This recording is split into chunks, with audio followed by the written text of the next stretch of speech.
Hi friends, it's Jules. Welcome to Jules Reads. This is going to be a pretty quick weekly reading recap. I'm going to talk about I finished one book this week, and then I'm currently reading a couple other books, and I'm starting a vlog about Brooklyn books. And what else? I did a couple things personally, which I might tell you about. So let's get started. Oh, I watched 3 movies that I will tell you about. 3 or 4? Oh, I started a TV show. So 3 movies and a TV show. Okay, let's get into it. So the book I finished is The Lovely Bones by Alice Sebold. Oh, this is a heavy book. This is about a young girl named Susie who is murdered. You know that in the first chapter. And it's about her unique individual experience in heaven.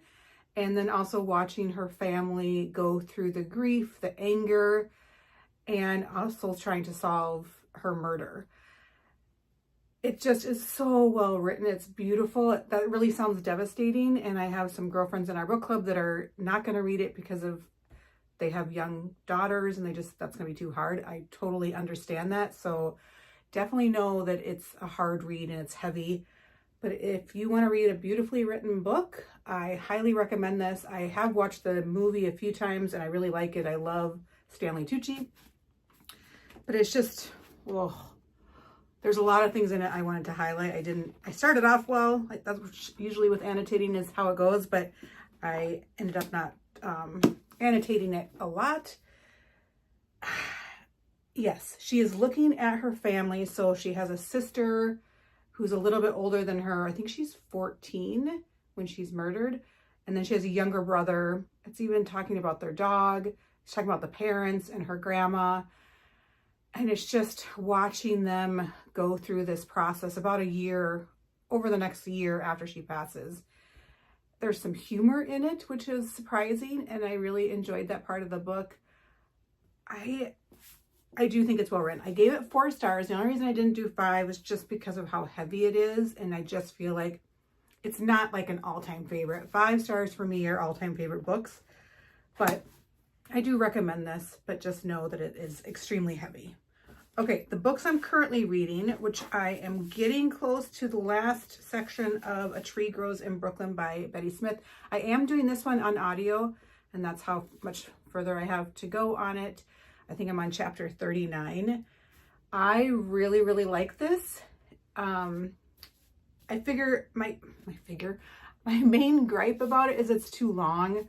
I do feel like this story could be told a little quicker. It's a little slow, but it is about a family in the early 19th century growing up in Brooklyn. It's about a girl, Francie, and her family in Brooklyn in the early 1900s. It is a coming of age story. I love coming of age stories. So I am really enjoying this one. And again, it's beautifully written and there are some really amazing sentences in here and I do really love it. I imagine I will end up giving it a 4-star again.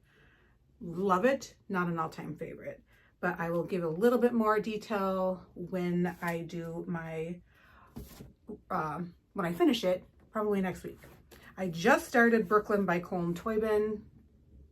I'm sure I'm saying his name wrong.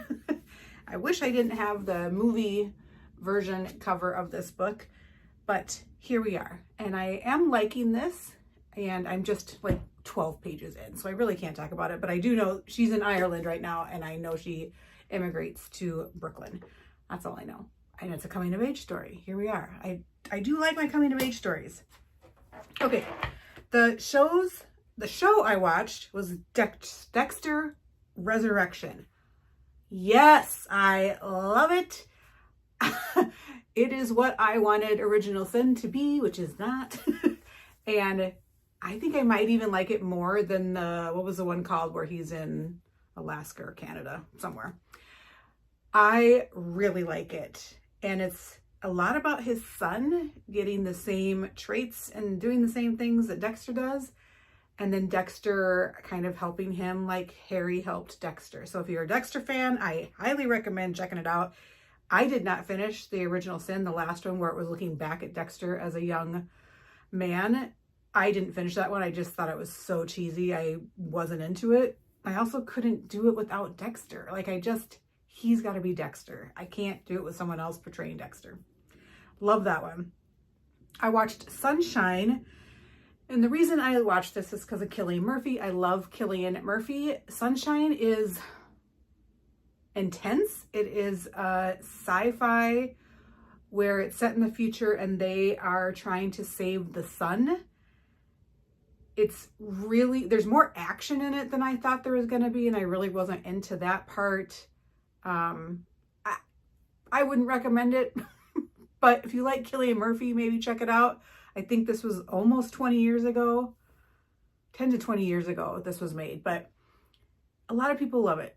I would not recommend it. It's just too much action for me.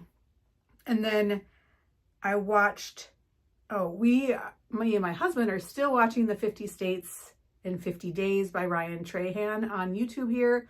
Highly recommend that. Quick episodes, and there's 50 of them, and it's fun to see, you know, your home state or states around you, and he's staying in a different Airbnb each time, so that's fun. And then I watched last night a movie called The Assessment.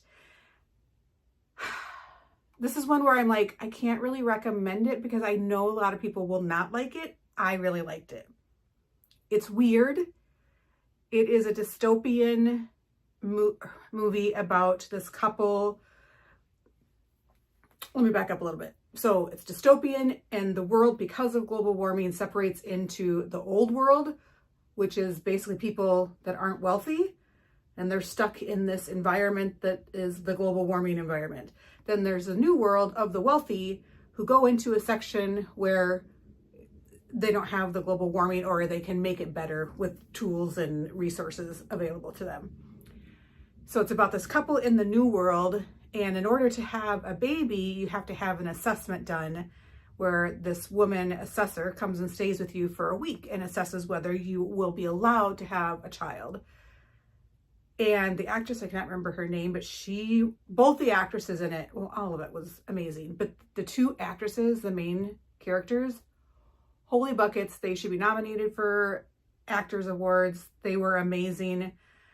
And so the assessor's a little wonky and it just goes from there. I can't say too much more than that, but there is some shocks and surprises, and it really is saying a lot about class and environment.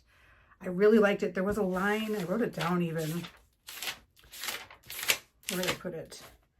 Everything you take from nature, sooner or later, she'll want it back. I loved that line, and I thought it was really good. But again, I cannot recommend it to everyone because it is so weird and people may not like that. I did see it for free on Hulu. Well, for free, you got to pay your monthly subscription.